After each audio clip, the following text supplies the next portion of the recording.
बिस्मिल्लाहिर्रहमानिर्रहीम। Welcome to Conceptual Nursing academy.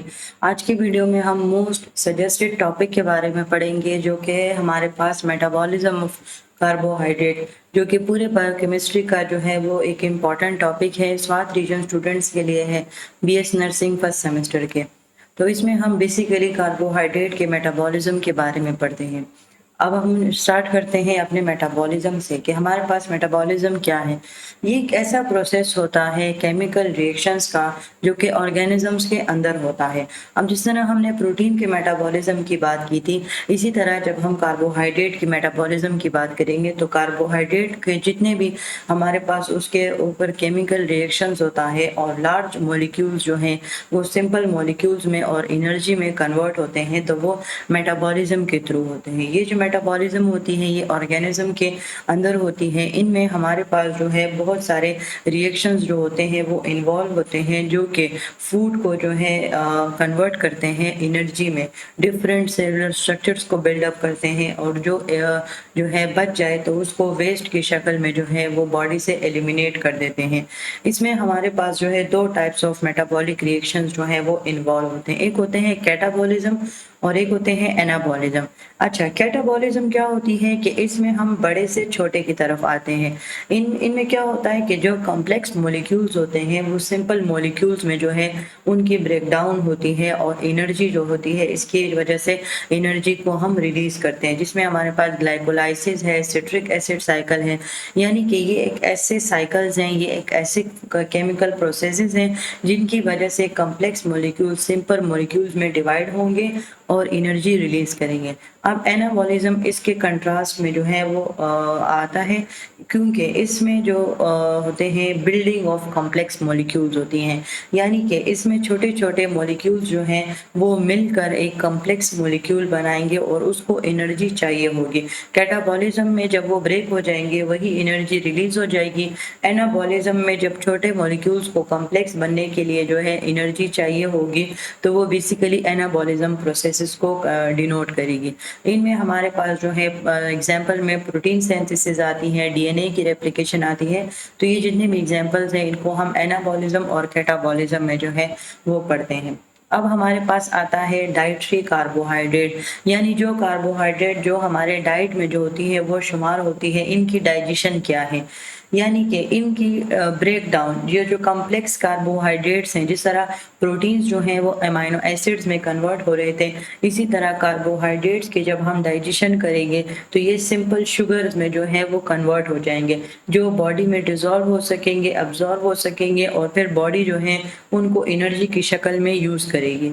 ये जो डाइजेशन होती है इसमें कार्बोहाइड्रेट सिंपल शुगर, जिसमें मोनोसेचेराइड आ गए, डाइसेचेराइड, ट्राइसेचेराइड, इन सिंपल शुगर्स में जो है वो इन शुगर्स में कन्वर्ट हो जाएगा।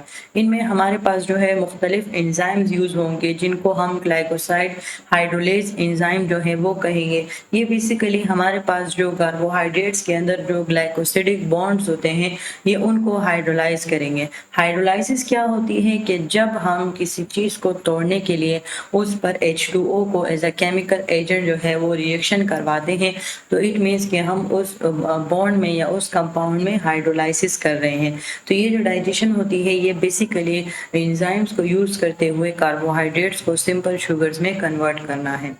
अब आता है ग्लाइकोसिडेसिस, यानी कि अब ये वो एंजाइम्स हैं जो कि कार्बोहाइड्रेट के डाइजेशन के लिए जो है वो जिम्मेदार हैं।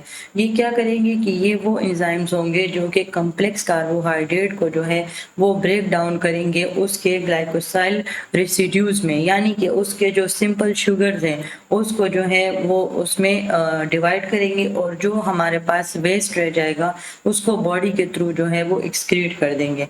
अब हमारे पास इसमें हमारे पास डिफरेंट टाइप्स आती हैं, जिनमें हमारे पास जो सिंपल शुगर्स हैं उसमें मोनोसेचेराइड्स है, ग्लूकोज है, गैलेक्टोज है। यानी कि इन एंजाइम्स का सिंपल फंक्शन ये है कि ये जो ग्लाइकोसिडिक बॉन्ड्स होते हैं कार्बोहाइड्रेट के अंदर, ये उनको तोड़ देते हैं, जिनकी वजह से ये मोनोसेचेराइड, ग्लूकोज, गैलेक्टोज, फ्रक्टोज इस जैसे सिंपल शुगर्स में जो है ये कन्वर्ट हो जाते हैं। देन उसके बाद हम इसके एब्जॉर्प्शन की अगर बात करें तो ये जब सिंपल शुगर्स में कन्वर्ट हो जाएंगे तो ये ये इस काबिल हो जाएंगे कि ये हमारी बॉडी में एब्जॉर्ब हो सके। और एब्जॉर्ब कहाँ पर होते हैं? हमारे स्मॉल इंटेस्टाइन में। ये हम जब डिटेल से पढ़ेंगे तब आपको जो है वो एब्जॉर्प्शन समझ आ जाएगी। यहाँ तक आप लोग सिर्फ इतना जहन में रखें कि ग्लाइकोसिडेजेस जो हैं ये ग्लाइकोसिडिक बॉन्ड्स को जो है वो ब्रेक करते हैं ताकि सिंपल शुगर्स में उसको कन्वर्ट कर सकें। अब हम पढ़ते हैं कि कार्बोहाइड्रेट की डाइजेशन माउथ से शुरू होती है और हमारे इंटेस्टाइन में एंड करती है। तो इसके साथ इस बीच में होता क्या है? अब जब हम माउथ की में डाइजेशन ऑफ कार्बोहाइड्रेट्स की बात करते हैं, यानी कि इसमें जो डाइजेशन अकर होगी वो बेसिकली उन सलाइवा के थ्रू होगी। हमारे माउथ के अंदर जो है वो सलाइवा होता है। तो ड्यूरिंग मास्टिकेशन, यानी कि हमारे पास जब उस खुराक को, जब भी हम कोई चीज़ लेते हैं, कार्बोहाइड्रेट हो गए, स्टार्च हो गए, जब भी हम कोई ऐसी चीज़ लेते हैं तो वो क्या होती है कि जब हम उसकी मास्टिकेशन करते हैं, यानी कि जब हम उसको चबाते हैं तो उस बीच में हमारे पास सेलेवरी एंजाइम्स, जिनको हम सेलेवरी अल्फा एमाइलेज भी कहते हैं, इनका जो है कार्बोहाइड्रेट की डाइजेशन पर एक मेन जो है वो फंक्शन है। इसको हम पिटियालिन एंजाइम भी कहते हैं। ये वो सेलेवरी एमाइलेज होते हैं जो कि स्टार्च, जो हम कार्बोहाइड्रेट को स्टार्च की शक्ल में ले रहे हैं, तो ये वो स्टार्च को जो है simple change of glucose molecules में जो होते हैं वो कन्वर्ट कर देते हैं। या सेल्यूलोज, ये एक टाइप का फाइबर होता है, ये हमारे पास माउथ में डाइजेस्ट नहीं होता। तो सिवाय इसके हमारे पास जो एमाइलेज होता है वो उस पूरे स्टार्च को जो है वो शॉर्ट चेन्स ऑफ मॉलिक्यूल्स में हाइड्रोलाइज कर देता है, उसकी ब्रेक डाउन करता है, सिवाय सेल्यूलोज के। जो वो सेल्यूलोज जो होता है वो हमारे पास अनडाइजेस्ट होता है और वो अमाइलेज से जो है वो बिल्कुल अनइफेक्टिव हो जाता है। अब अगर हम स्टमक में कार्बोहाइड्रेट की डाइजेशन की बात करें तो हमारे पास जो स्टमक का एसिडिक इन्वायरमेंट है, हमारे पास स्टमक के अंदर जिस तरह हमने पढ़ा था कि इसका जो एसिडिक इन्वायरमेंट है वो बेसिकली हाइड्रोक्लोरिक एसिड जो स्टमक में मौजूद है ये उसकी वजह से मेंटेन है। ये हमारे बॉडी पीएच को, स्टमक के पीएच को, जो कि नॉर्मल 7.35 से 7.45 पूरी बॉडी का होता है, तो ये as compare to this neutral pH, ये हमारे स्टमक के पीएच को 1.5 और 3.5 के रेंज में रखता है, जिसके बहुत कम इफेक्ट होते हैं डाइजेशन पे। यानी कि ये बेसिकली जो है हमारे पास इनएक्टिवेशन करता है सिलेवरी एमाइलेज की। स्टमक के बारे में जब हम डाइजेशन ऑफ कार्बोहाइड्रेट में जब स्टमक को पढ़ेंगे तो आपने इसमें हमेशा दो फंक्शन इसके याद रखने होंगे।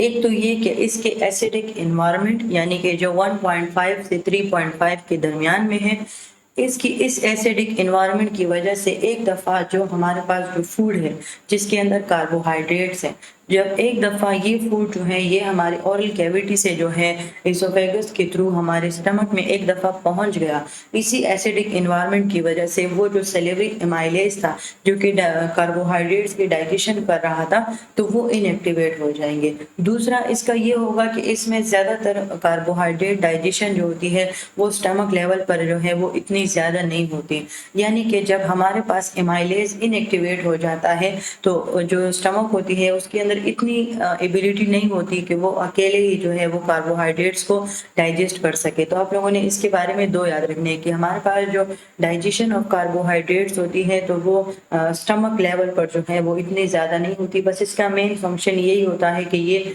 सिलेवरी एमाइलेज को जो है वो इनएक्टिवेट कर देगा। अब वो जो खुराक है अब वो आ गई है हमारे स्मॉल इंटेस्टाइन में। अब ये जो कार्बोहाइड्रेट्स होंगे तो ये स्टमक से इंटेस्टाइन की तरफ फर्दर डाइजेशन के लिए जाएंगे। यानी कि अब खुराक जो उसके सिलेवरी एमाइलेज ने कर ली, थोड़ी बहुत उसकी स्टमक ने कर ली, अब वो खुराक आ गई है हमारे इंटेस्टाइन में। तो ये जो हमारी खुराक होती है ये हमारे स्टमक में तकरीबन 2 से 4 घंटे तक जो है वो स्टोर हो सकती है। ये आप लोग एमसीक्यूज के लिए याद रखें। उसके बाद ये स्मॉल इंटेस्टाइन की तरफ जो है वो मूवमेंट करती है। अब यहाँ पर कार्बोहाइड्रेट की बेसिक डाइजेशन भी होगी और यहीं से इसकी एब्जॉर्प्शन भी होगी। अब स्मॉल इंटेस्टाइन में हमारे पास क्या क्या मौजूद है? हमारे पास तो सबसे पहले पैंक्रियाटिक एमाइलेज है, यानी कि जब हमारे पास ये कार्बोहाइड्रेट स्मॉल इंटेस्टाइन की तरफ जो है वो मूव करते हैं, ड्यूडेनम की तरफ आते हैं, तो इससे हमारे पास जो पैंक्रियास होता है, इंटेस्टिनल अपना जूस भी होता है, इसके अलावा पैंक्रियास जो है वो अपना पेंक्रियाटिक जूस भेज देता है first part of the small intestine में यानी ड्यूडेनम में। अब उस पेंक्रियाटिक जूस में हमारे पास पेंक्रियाटिक एमाइलेज होते हैं जो कि बेसिकली उस कार्बोहाइड्रेट्स की डाइजेशन में जो है वो एक अहम किरदार अदा करते हैं। ये प्रोसेस कंटिन्यू रहता है जब तक वो जो स्टार्च होती हैं वो सिंपल शुगर्स में जैसे कि डाइसैकेराइड हो गए, माल्टोज जैसे शुगर्स में उसको कन्वर्ट ना कर ले, तब तक वो जो पेंक्रियाटिक एमाइलेज होता है वो हमारे कार्बोहाइड्रेट को जो है वो बेचारे को डाइजेस्ट कर रहा होता है, जो है उसको मार रहा होता है, उसको मेटाबोलाइज कर रहा होता है। तो तब तक वो करता है जब तक वो उसको डाइसैकेराइड जैसे सिंपल शुगर्स में जिसमें माल्टोज का मेन जिक्र है, आप लोगों ने एमसीक्यूज याद कर जाए, तो जब तक ये उसमें कन्वर्ट नहीं करता तब तक ये उसको मारता रहता है। अब आ जाते हैं फाइनल, अब कार्बोहाइड्रेट्स जो हैं अब इनकी डाइजेशन हो गई है पेंक्रियाटिक जूस में। अब हमारे पास इंटेस्टिनल का अपना भी एक काम है, यानी कि इसके जो लाइनिंग है इनके अपने भी म्यूकोसल सेल्स होते हैं जो कि एक फाइनल एक आखिरी किरदार अदा करते हैं उस कार्बोहाइड्रेट्स की डाइजेशन में। अब इस इंटेस्टिनल सेल से हमारे पास वो एंजाइम सिक्रीट होंगे जो कि पेंक्रियाटिक एमाइलेज के नतीजे में जो डाइसैकेराइड माल्टोज बना था, तो अब ये उसको भी जो है मजीद सिंपल शुगर में कन्वर्ट करने की जो है वो कोशिश करेंगे, यानी मोनोसेचराइड में उसको कन्वर्ट करेंगे। तो ये जो एंजाइम्स होते हैं इनमें जो हमारे पास आते हैं वो होते हैं आइसोमाल्टेज या माल्टेज हो गए, सकरेज हो गए, लेक्टेज हो गए। अब आइसो का वर्ड यहाँ पर इस वजह से यूज किया गया है क्योंकि इनमें हमारे पास जो है कुछ एंजाइम्स इस तरह होते हैं कि इनकी जो है अगर हम उनके केमिकल स्ट्रक्चर की बात करें तो वो केमिकली वो सेम होते हैं लेकिन उनकी अरेंजमेंट चेंज हो जाती है, जिसके लिए फिर हम आइसो वर्ड यूज करते हैं। तो ये हमारे जो एंजाइम्स होते हैं अब ये सिक्रीट हो गए। ये बेसिकली अब वो जो डाइसैकेराइड है यानी वो जो माल्टोज बना है, वो जो डाइसैकेराइड बना है, तो वो बेसिकली अब मोनोसेचराइड में जो होते हैं वो इसमें कन्वर्ट हो जाते हैं। तो जब ये मोनोसेचराइड हो गए जिसमें गैलेक्टोज हो गए, ग्लूकोज हो गए, इस तरह के जितने भी सिंपल शुगर्स हैं, अब वो जो डाई था वो भी हट गया है, वो भी रिमूव हो गया है और अब वो सिर्फ मोनोसेचराइड्स बिल्कुल सिंपलेस्ट शुगर्स जो हैं वो रह गए हैं। अब ये बिल्कुल इनकी डाइजेशन यहाँ पर कंप्लीट हो गई है। अब ये जो मोनोसेचराइड्स हैं अब ये ब्लड स्ट्रीम के थ्रू जो है एब्जॉर्प्शन की तरफ जाएंगे। जो हमारे पास एब्जॉर्प्शन होती है स्मॉल इंटेस्टाइन हमारे पास एक फाइनल एक्शन परफॉर्म करता है against the carbohydrate digestion and then absorption भी जो है वो यही से जो है वो स्टार्ट होती है, यानी हमारे इंटेस्टिनल म्यूकोसल सेल से। अब ये एब्जॉर्प्शन किस तरीके से होगी, ये जो हमने मोनोसेचराइड डाइजेशन के बाय प्रोडक्ट हमारे पास आया है, चाहे वो ग्लूकोज है, चाहे वो फ्रक्टोज है, चाहे वो गैलेक्टोज है, अब ये ब्लड स्ट्रीम जो है ब्लड स्ट्रीम में जो है वो एब्जॉर्ब हो जाएंगे थ्रू किसके थ्रू, इंटेस्टिनल म्यूकोसा के थ्रू। ये हमारे ब्लड स्ट्रीम में जो होते हैं वो एब्जॉर्ब हो जाते हैं। अगर हम डायग्रामेटिकली इसको देखें तो ये जो हमने पिछले जितने भी स्टेप पढ़े, अब ये माउथ में जो है स्टार्च या लैक्टोज, सक्रोज, सेलुलोज जो भी आ गया, तो इस पर सबसे पहले हमारे अल्फा एमाइलेज ने जो है वो इस पर जो है वो असर अंदाज किया। इसके अंदर हमारे पास जो है डिफरेंट इंजाइम्स थे तो उसने जो है इसकी तोड़ फोड़ कर दी। अब हमारे पास स्टमक में जिस तरह वो खुराक आई तो ये जो एमाइलेज है इनकी इनएक्टिवेशन होगी। अब ये जब है जब ड्यूडेनम में जो है ये आ रहा था तो इसमें पेंक्रियाटिक जूस के एमाइलेज ने इस पर अपना असर किया। उसके बाद जो है यहाँ से जो है ये जब इंटेस्टाइन के अंदर आया तो यहाँ पर जो है इनकी लास्ट स्टेज ऑफ डाइजेशन हुई। तो वो जो पेंक्रियाटिक एमाइलेज थे उन्होंने जो है वो उसका कार्बोहाइड्रेट को डाइसैकेराइड यानी माल्टोज में जो है उसको कन्वर्ट कर दिया। अब यहाँ पर जब ये म्यूकोसल सेल के साथ यानी ये स्मॉल इंटेस्टाइन के अंदर एंट्री करेंगे तो अब ये जो हमारे पास आइसोमाल्टेज है, माल्टेज है, लेक्टेज है, सकरेज है, ये वो एंजाइम थे जिन्होंने अपना लास्ट फंक्शन परफॉर्म किया और उसको सिंपल शुगर्स में कर लिया। अब वो सेल्यूलोज जो कि हमारे माउथ से लेकर हमारे इंटेस्टाइन तक जो है वो अनडाइजेस्टेड रहा, तो वो इसी तरह हमारी बॉडी में जो है वो एरेक्टम के थ्रू वो एक्सक्रीट हो जाएगा फीसिस में, और ये जो हमारे ग्लूकोज हमारे मोनोसेचराइड बने हैं, शुगर बने हैं, ये सर्कुलेशन में एब्जॉर्ब हो जाएंगे और ये लिवर की तरफ जो है वो चले जाएंगे। जब ये वहां पर पहुंचेंगे तो ये बॉडी के डिफरेंट पार्ट्स तक अपने आप को पहुंचाएंगे।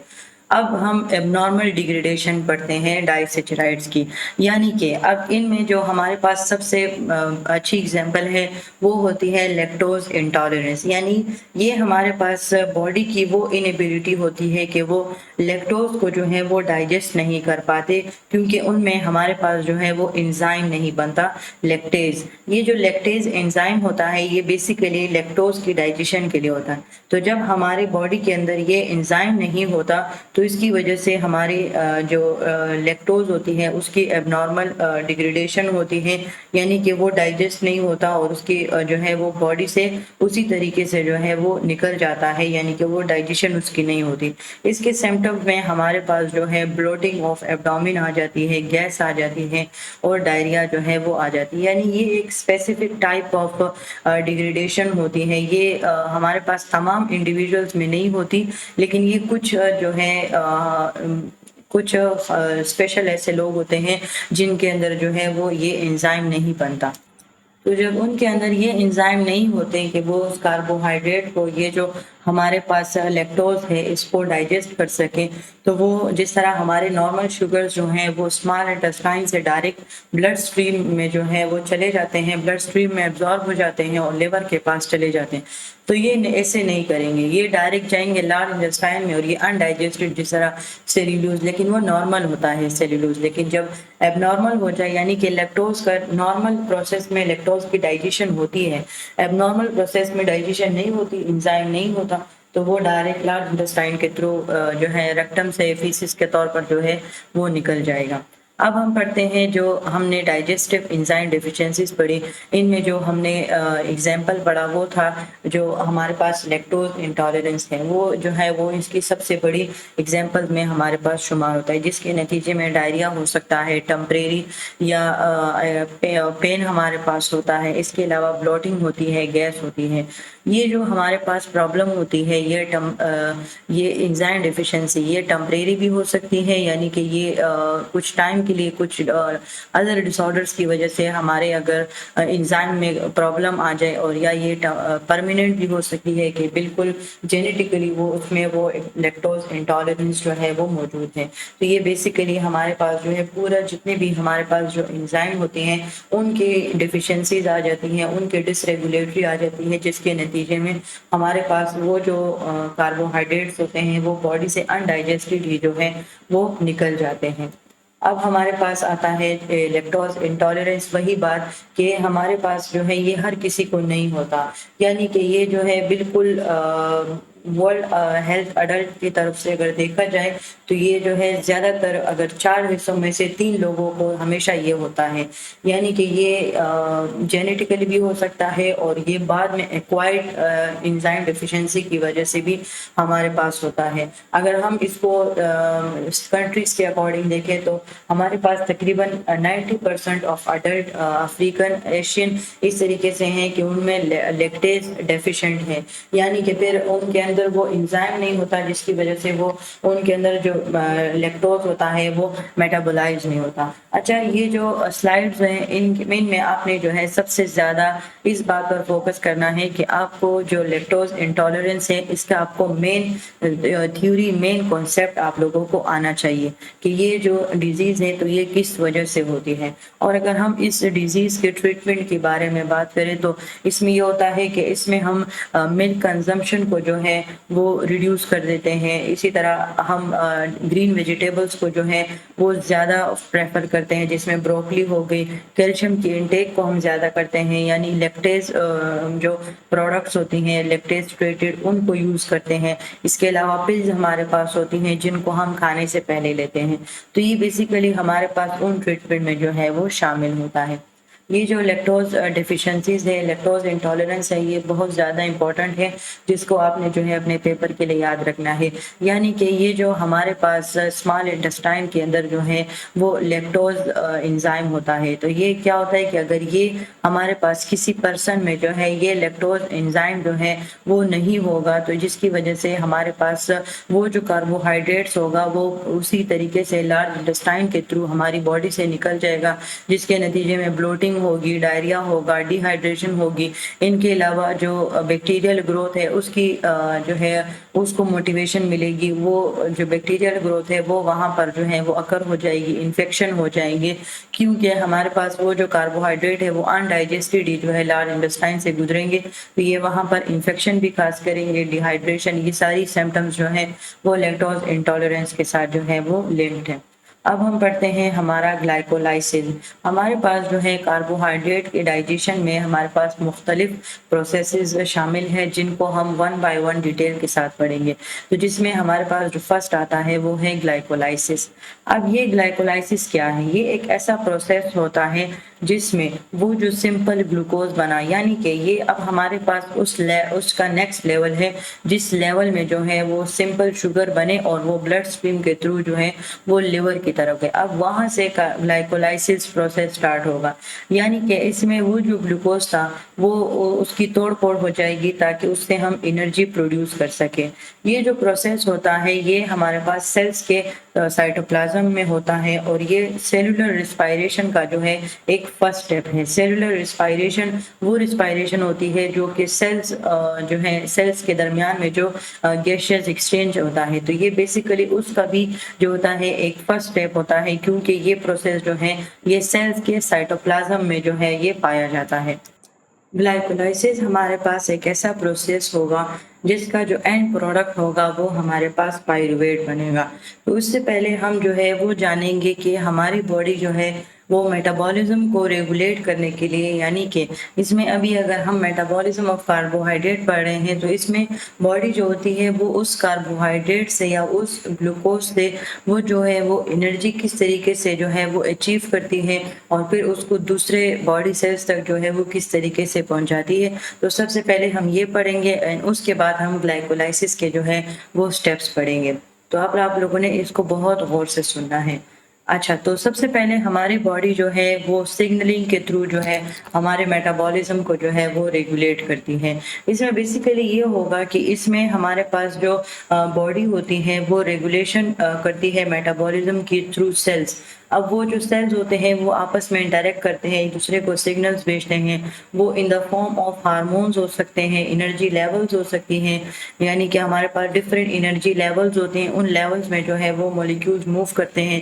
इसके अलावा हमारे पास इन इंटरमीडिएट्स आते हैं, यानी कि ये हर वो चीज़ इनमें शामिल होती है जो कि इनके मेटाबॉलिक पाथवेज हो गए तो इनको जो रेगुलेट करेंगी, इनके मेटाबॉलिज्म को रेगुलेट करेंगी। सेकंड जो इनका टेक्निक है वो होता है कम्युनिकेशन बिटवीन सेल, यानी कि ये हार्मोन्स और डिफरेंट सिग्नलिंग मॉलिक्यूल्स को यूज करते हैं डिफरेंट सेल्स आपस में कम्युनिकेट करने के लिए, ताकि मेटाबॉलिज्म को रेगुलेट करें।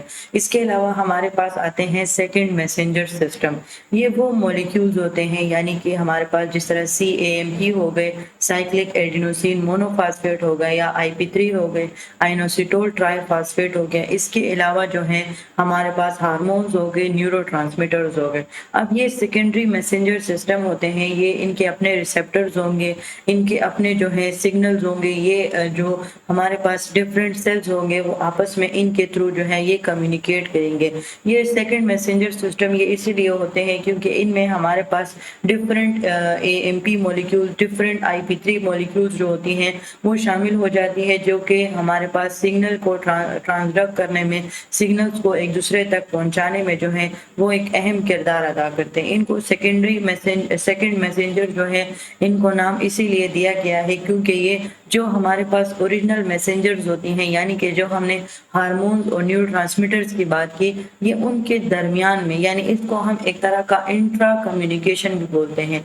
जब सेल्स जो होते हैं एक दूसरे के साथ बात करते हैं, कम्युनिकेट करते हैं तो इंटर होती है, लेकिन ये वो यानी कि वो डिफरेंट सेल्स के साथ कम्युनिकेट करते हैं तो वो तो डिफरेंट सिग्नलिंग सिस्टम हो गया। लेकिन जब वो ही जो सिग्नल पहुंचाने वाले लोग हैं, यानी जो हमारे हार्मोन्स है, जो हमारे न्यूरोट्रांसमीटर्स है, जब इनके अंदर की जब सिग्नल ट्रांसडक्शन होती है तो ये जो सेकंड मैसेंजर सिस्टम्स होते हैं तो ये बेसिकली जो है उनके लिए रिस्पॉन्सिबल होते हैं। एक हमारे पास आता है एडेनाइल साइक्लेज। अब ये एक ऐसा एंजाइम होता है जो कि हार्मोन्स और सिग्नलिंग मॉलिक्यूल्स की वजह से एक्टिवेट होता है। ये बेसिकली हमारे पास जो है ये जो सिग्नलिंग मॉलिक्यूल्स हमने बात की, सेकंड मैसेंजर यानी कि हमारे पास एडिनोसिन मोनोफॉस्फेट हो गए। ये वो एंजाइम होते हैं, ये वो मॉलिक्यूल्स होते हैं जो कि प्रोटीन काइनेज ए एंजाइम को जो है वो एक्टिवेट करते हैं, जो कि बदले में फास्फोराइलेशन करते हैं, फास्फेट की एडिशन करते हैं, जो कि डिफरेंट एंजाइम्स के फंक्शन को इनहिबिट करेगी या ग्रोथ करेगी। यानी कि ये हमारे पास एक ऐसे एंजाइम होते हैं जो कि ये एक ऐसे मेम्ब्रेन बाउंड एंजाइम होते हैं जो एडिनाइल साइक्लेज है, जो कि एटीपी को जो है 3,5 एडिनोसिन मोनोफॉस्फेट में भी जो है वो कन्वर्ट करेंगे। फिर ये जो CAMP है, ये आगे मजीद जितने भी हमारे पास वेरियस एंजाइम्स है, ये उनके फंक्शन को या तो एक्टिवेट करेंगे और या फिर उनको इनहिबिट करेंगे। इसमें हमारे पास अगर हम ग्लाइकोसिटिक पाथवे के अकॉर्डिंग इनको पढ़ें, जो कि हमारे पास एक ऐसा पाथवे है जिसके थ्रू हम ग्लूकोज को जो है उनकी ब्रेक डाउन करते हैं, और इसका जो लास्ट प्रोडक्ट होता है वो हमारे पास पाइरुवेट होता है। ग्लाइकोलाइसिस में उन तमाम कार्बोहाइड्रेट की मेटाबॉलिज्म यानी उन तमाम शुगर्स की मेटाबोलाइजेशन शामिल हो जाती है जो कि हम डाइट के थ्रू कंज्यूम कर रहे हैं, या जो कैटाबॉलिक रिएक्शंस के थ्रू हो रहे हैं, या कोई भी ऐसे रिएक्शंस है जो कि लास्ट में जो है वो ग्लूकोज में कन्वर्ट हो रहा है। तो ये सब चीजें जो है ग्लाइकोलाइटिक पाथवे में आती हैं। और ये जो हमने रेगुलेशन ऑफ मेटाबॉलिज्म पढ़ा, तो ये सारी चीजें हमारे पास डिफरेंट मेटाबॉलिज्म सिस्टम्स के लिए जो है वो हमारी बॉडी ये टेक्निक्स जो है वो यूज करती है। अब जिस तरह हमने पहले पढ़ा कि ग्लाइकोलाइसिस का जो एंड प्रोडक्ट है वो हमारे पास पाइरुवेट है, जो डिफरेंट स्टेप्स के थ्रू जो है वो हमारे पास आएगा। अच्छा, अब हम पढ़ेंगे कि जो ग्लूकोज है वो हमारे पास सेल्स तक जो है वो ट्रांसपोर्ट किस तरह से होती है। यानी इसकी एग्जांपल है कि अब हम उन गाड़ियों के बारे में पढ़ेंगे जिन गाड़ियों में ग्लूकोज बैठकर जो है वो सेल्स की तरफ जाते हैं। तो इनमें जो हमारे पास सबसे पहली गाड़ी आती है वो होती है sodium independent facilitated diffusion transport. ये हमारे पास जो है उसकी फर्स्ट गाड़ी है। सेकंड गाड़ी जो है उसकी सोडियम मोनोसेचुराइड को ट्रांसपोर्टर सिस्टम है। तो अब हम पहली गाड़ी के बारे में पढ़ते हैं कि ये क्या है। ये हमारे पास 14 ग्लूकोज ट्रांसपोर्टर्स मिलकर जो है एक sodium independent facilitated diffusion transport system जो है वो इन्होंने बनाया हुआ है। ये बेसिकली हमारे पास ग्लूकोज ट्रांसपोर्टर्स होते हैं जो कि ग्लूकोज की मूवमेंट को सेल मेम्ब्रेन जो है सेल मेम्ब्रेन से उसको पास करते हैं। इसमें बेसिकली आप लोगों ने एक पॉइंट ये याद रखना है कि इसमें सेल मेम्ब्रेन को क्रॉस करते हुए ये किसी भी एनर्जी को जो है वो यूज नहीं करते। यानी कि इनमें इतनी कैपेबिलिटी होती है, इनके इतने अपने कैपेबिलिटी है, अपनी एबिलिटी है कि ये जो है सेल मेम्ब्रेन को क्रॉस करते हैं विदाउट यूजिंग एनर्जी। इनमें फिर हमारे पास आते हैं टिश्यू स्पेसिफिसिटी ऑफ यानी कि ग्लूकोज ट्रांसपोर्टर जीन एक्सप्रेशन। यानी कि हमारे पास जो है ग्लूकोज ट्रांसपोर्टर्स के डिफरेंट फॉर्म्स हैं जिनको फिर हम आइसोफॉर्म्स बोलते हैं। ये ग्लूकोज के डिफरेंट फॉर्म्स होती हैं, जिसमें अगर हम ग्लूकोज ट्रांसपोर्टर 3 की बात करें तो ये एक प्राइमरी ग्लूकोज ट्रांसपोर्टर है जो कि न्यूरॉन्स में ग्लूकोज की ट्रांसपोर्टेशन करता है। या अगर हम ग्लूकोज 1 की बात करें तो ये एरिथ्रोसाइड यानी हमारे रेड ब्लड सेल्स में और ब्लड ब्रेन बैरियर में जो है ये बहुत ज़्यादा अबंडेंट पाए जाते हैं, लेकिन हमारे पास अडल्ट मसल में जो होते हैं वो लो होते हैं। इसके कंट्रास्ट में हमारे पास ग्लूकोज ट्रांसपोर्टर 4 है जो कि एडिपोज टिश्यूज और स्केलेटल मसल्स में जो है वो बहुत ज़्यादा अबंडेंटली जो है वो पाए जाएंगे। यानी कि ये हमारे पास डिफरेंट ग्लूकोज ट्रांसपोर्टर्स की फॉर्म होंगी जो कि स्पेसिफिक टिश्यूज पे पाए जाएंगे। जिस तरह हमने ग्लूकोज 3 की बात ट्रांसपोर्टर 3 की बात कर ली, 4 की बात कर ली, 1 की बात कर ली, तो ये डिफरेंट टिश्यूज पर जो है वो फॉर्म करेंगे और ये मेक श्योर करेंगे कि जो हमारी सेल के डिमांड है ग्लूकोज को जो है ग्लूकोज की तरफ से जो सेल उनको डिमांड कर रहे हैं कि हमें ग्लूकोज भेजो, तो ये जो ग्लूकोज ट्रांसपोर्टर्स होते हैं तो ये टिश्यू स्पेसिफिक होते हैं। यानी कि ये अपने अपने टिश्यूज पर मौजूद होते हैं और जहाँ पर ये मौजूद होते हैं वहाँ के ये जिम्मेदार होते हैं कि वहाँ की जो सेलुलर डिमांड हो तो वो कंप्लीट हो। अच्छा, अब हम जो है जिस तरह पढ़ लिया कि ये जो है हमारे पास इन ग्लूकोज ट्रांसपोर्टर के अंदर जो है वो टिश्यू स्पेसिफिसिटी होती है। इनके अलावा जो है इनके अपने स्पेशलाइज्ड फंक्शंस भी हैं, जिसमें सबसे पहले हम बात करते हैं ग्लूकोज ट्रांसपोर्टर 1 की। ये हमारे पास बेसल ग्लूकोज को मोस्ट ऑफ द सेल्स यानी कि ये रेड ब्लड सेल्स में मौजूद होते हैं, ब्रेन सेल्स में मौजूद होते हैं। तो ये वहाँ से ग्लूकोज की जो है वो अपटेक को जो है वो मेंटेन रखते हैं और वहाँ पर सेलुलर डिमांड्स को जो है वो फुलफिल करते हैं। अगर हम ग्लूकोज ट्रांसपोर्टर 2 की बात करें तो ये हमारे पास लिवर और किडनी जैसे और ये जो है लिवर और पेंक्रियास, किडनी, इंटेस्टाइन ये इनमें पाया जाता है, जो कि डायरेक्टली ग्लूकोज ट्रांसपोर्टर होते हैं। तमाम लिवर और ये जितने भी हमारे पास वाइटल ऑर्गन्स हैं इनकी तरफ जो है ग्लूकोज ट्रांसपोर्टर 2 जो है वो इन्वॉल्व होता है। अब अगर हम ग्लूकोज ट्रांसपोर्टर 3 की बात करें तो इसमें जिस तरह हमने पहले पढ़ा कि ये न्यूरॉन्स में ज़्यादा होंगे, ये वहाँ की ग्लूकोज डिमांड को फुलफिल करेंगे। 4 जो है इनको हम इंसुलिन स्टिमुलेटेड ग्लूकोज भी कहते हैं।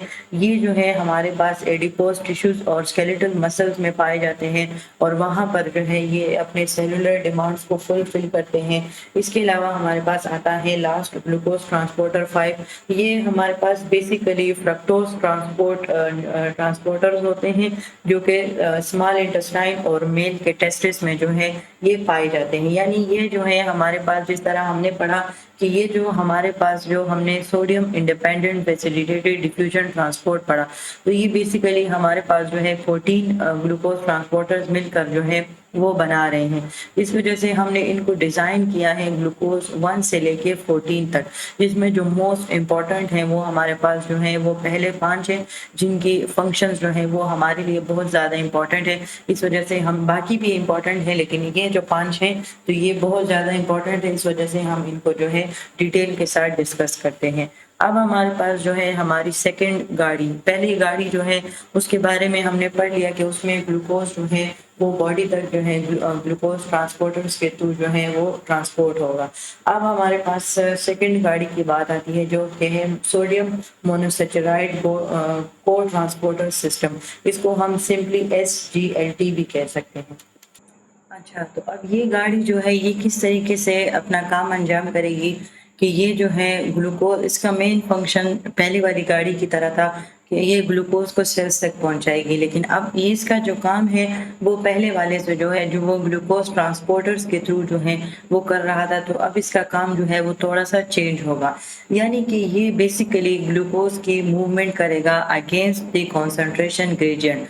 ये कंसंट्रेशन ग्रेडियंट क्या है? ये एक ऐसा डायरेक्शन है, यानी कि ये एक ऐसे इशारा है जिसमें हर एक चीज़ जो होती है बिल्कुल ग्रेजुअल चेंज के साथ जो है वो हायर कंसंट्रेशन से जो है लोअर कंसंट्रेशन की तरफ ग्रेजुअल चेंज करते हुए जो है वो मूव करती है, चाहे वो कोई भी मॉलिक्यूल है, चाहे वो कोई भी सिस्टम है। लेकिन ये बेसिकली ये जो हमारे पास ये जो सोडियम मोनोसेचराइड ट्रांसपोर्टर सिस्टम है, ये बेसिकली कंसंट्रेशन ग्रेडियंट के अगेंस्ट काम करता है। यानी कि ये ग्लूकोज जहाँ पर जो है वो कम होगा उसको जो है वहाँ से उठाएगा और उसको लेकर जाएगा हायर कंसंट्रेशन में, जो कि सेल के अंदर जो है हायर कंसंट्रेशन ऑफ ग्लूकोज है।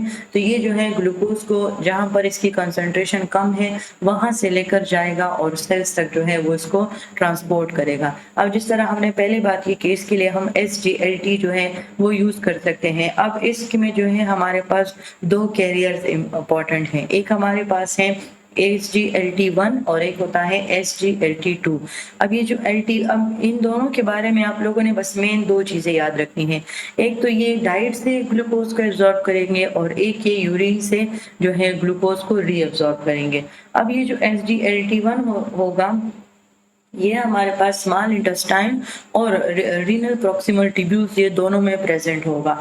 तो अब ये स्मॉल इंटेस्टाइन से जो है डाइटरी ग्लूकोज को एब्जॉर्प्शन करेगा और रीनल ट्यूब्यूल से जो है ग्लूकोज की रीअब्जॉर्प्शन करेगा। ये जो SGLT होता है SGLT2 है, ये हमारे पास सिर्फ और सिर्फ रीनल ट्यूब्यूल्स में पाया जाता है, जो कि ग्लूकोज की रीअब्जॉर्प्शन करेगा। यानी कि ये ग्लूकोज की एब्जॉर्प्शन नहीं कर सकता, वो जस्ट SGLT1 जो है वो कर सकता है। इनके फंक्शंस में हमारे पास जो है ग्लूकोज की एब्जॉर्प्शन आती है फ्रॉम द डाइट और यूरिन से ग्लूकोज की रीअब्जॉर्प्शन हमारे पास आती है। अब हम आते हैं अपने ग्लाइकोलाइसिस के स्टेप्स की तरफ, जो मैंने आपको बोला था कि हम फिर बाद में जो है वो डिस्कस करेंगे। अब ये जो हमारे पास जितनी भी स्लाइड्स हैं इनमें डिटेल से आपको दिया गया है, तो इनके लिए मैंने आपके लिए कुछ पॉइंट्स जो हैं वो सेलेक्ट किए हैं, तो आप लोग सिर्फ उन्हीं पॉइंट को याद रखो। ये पूरा जितना भी हमारे पास पूरे पेजेस हैं इनको पढ़ने की जरूरत नहीं है, बस मैं आपको जो पॉइंट बता रही हूँ आप लोगों ने सिर्फ वही याद करना है। तो ग्लाइकोलाइसिस हमारे पास एक ऐसा मेटाबॉलिक पाथवे है जो कि बेसिकली ग्लूकोज, जो कि खुद एक 6 कार्बन शुगर है, उसको जो है दो मॉलिक्यूल्स में डिवाइड करता है। एक होता है हमारे पास पायरुवेट, जो कि उसको 3 कार्बन कंपाउंड में जो है वो खुद मुश्तमिल है, तो ये इनमें जो है वो उनको डिवाइड करेगा। ये जो प्रोसेस होता है ये हमारे पास सेल्स के साइटोप्लाज्म में होता है, और ये जो है एक फर्स्ट स्टेप है सेलुलर रेस्पिरेशन। अब यहाँ तक तो इसकी डेफिनेशन हो गई। अब हम इसके स्टेप्स पढ़ते हैं। इसका जो फर्स्ट स्टेप होता है वो स्टार्ट होता है ग्लूकोज की फास्फोराइलेशन से, यानी कि इसमें जो है ग्लूकोज कन्वर्ट हो जाएगा ग्लूकोज 6 फास्फेट में थ्रू एंजाइम हेक्सोकाइनेज या ग्लूकोकाइनेज। ये बेसिकली ये प्रोसेस जो है वो लिवर में होता है, ये जो एंजाइम होता है ये लिवर में मौजूद होता है।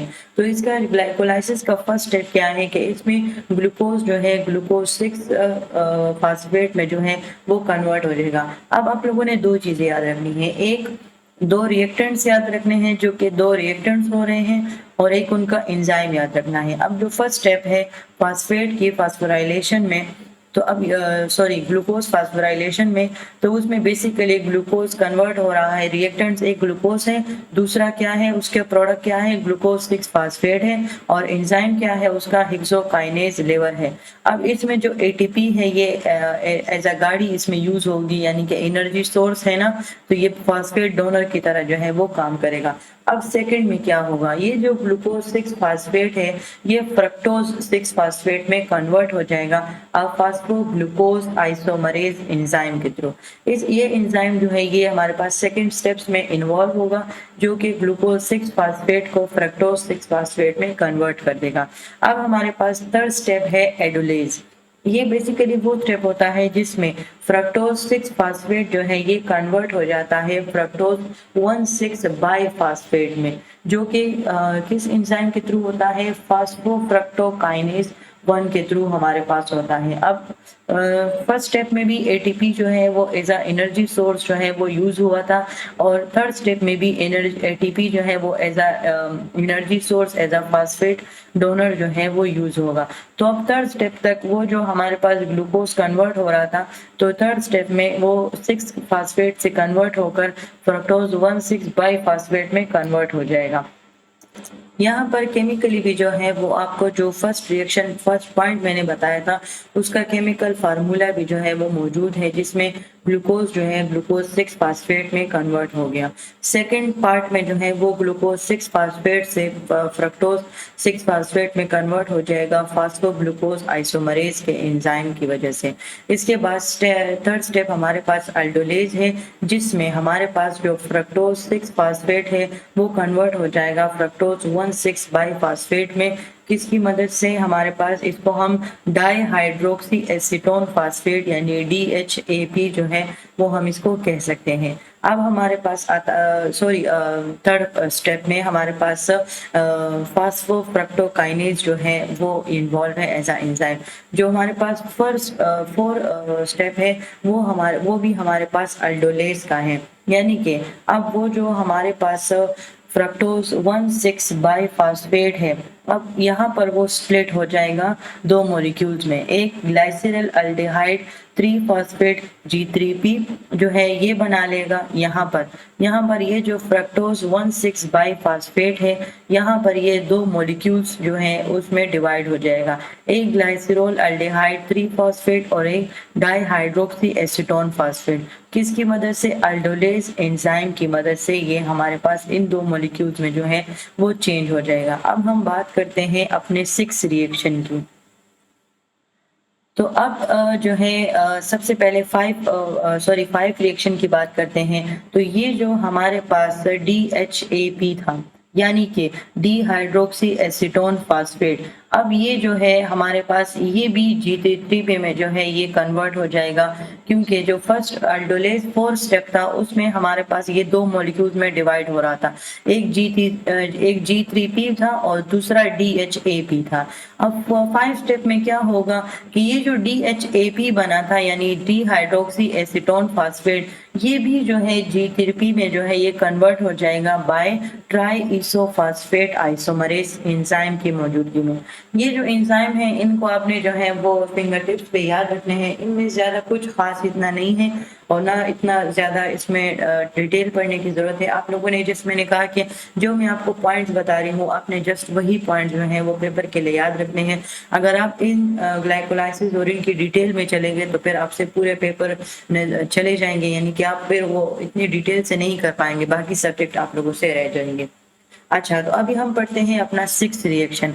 अब 6th रिएक्शन में क्या होगा, ये जो G3P है यानी कि इसमें ग्लाइसिरल अल्डिहाइड 3 फॉस्फेट, इसमें इस G3P की जो है वो डिहाइड्रोजिनेज हो जाएगी और ये उस डिहाइड्रोजिनेज के नतीजे में मतलब इसके इससे हाइड्रोजन जो है वो रिमूव हो जाएगा, तो ये कन्वर्ट हो जाएगा 1,3 बाय फास्फोग्लाइसिरेट। और ये इसमें एंजाइम कौन सा इन्वॉल्व है, ग्लाइसिरल अल्डिहाइड 3 फॉस्फेट, मतलब कि ये वही है और साथ में बस आप लोग डिहाइड्रोजिनेज का वर्ड लगा दो। तो ये जैसे मॉलिक्यूल का नाम है वैसे ही इसका नाम है और जस्ट डिहाइड्रोजिनेज इसके साथ लगा लो, तो इसकी वजह से ये 1,3 बाय फास्फोग्लाइसिरेट में जो है ये कन्वर्ट हो जाएगा। अब हम बात करते हैं अपने 7 स्टेप की। अब ये जो हमारे पास फास्फोग्लाइसिरेट है अब ये काइनेज में कन्वर्ट हो जाएगा, यानी कि ये जो है हमारे पास जो हमने पढ़ा कि ये 1,3 बाय फास्फोग्लाइसिरेट ये कन्वर्ट हो जाएगा 3 फास्फोग्लाइसिरेट में, और ये किसके थ्रू होगा, फास्फोग्लाइसिरेट यानी इस मॉलिक्यूल का नाम और साथ में आप लोग काइनेज लगा लो।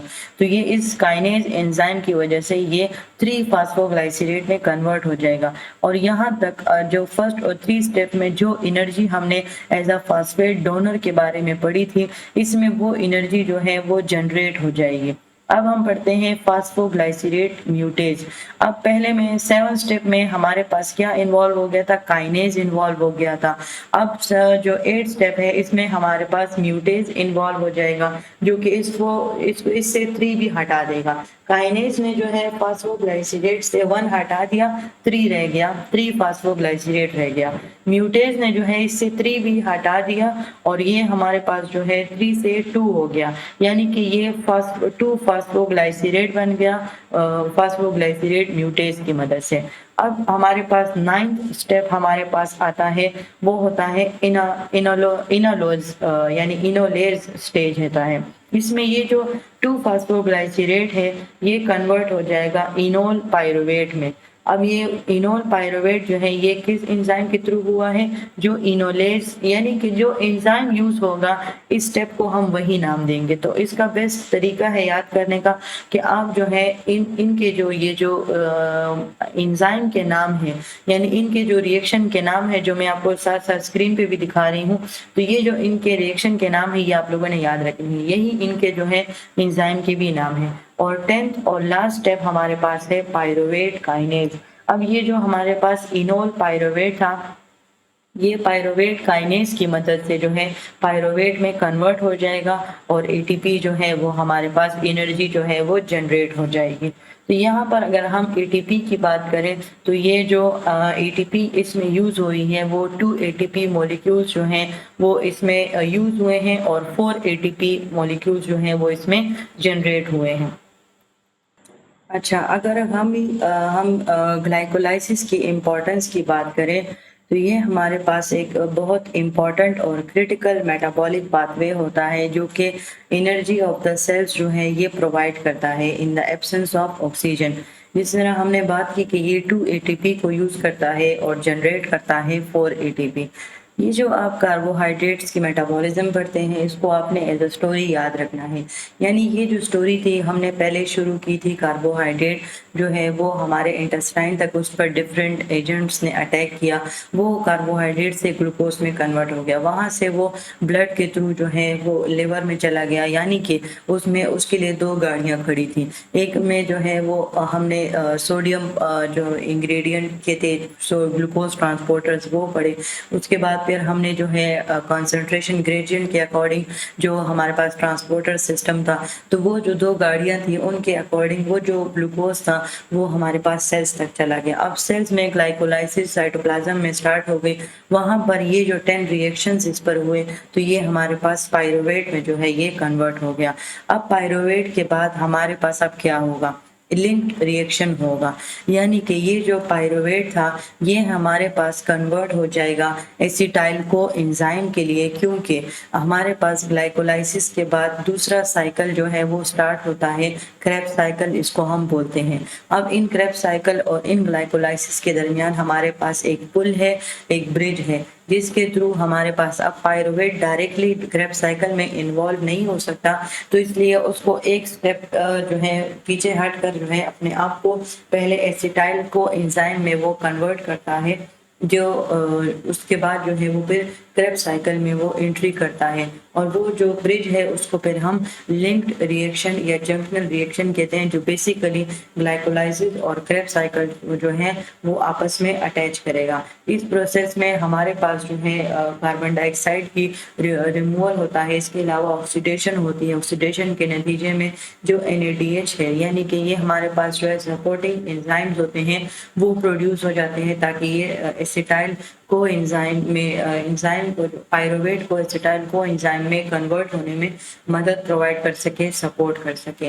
तो यही तक जो जितनी भी स्टोरी है वो आपको समझ आई गई होगी। इंशाल्लाह क्रेब्स साइकिल हम नेक्स्ट वीडियो पार्ट में जो है वो कवर करेंगे। आज के लिए इतना काफ़ी है, इसको बहुत गौर से पढ़े और जिस तरह मैंने कहा कि इसको एक स्टोरी की तरह याद रखें तो आपको इंशाल्लाह फिंगर टिप्स पे याद होंगी। Thank you so much for your attention.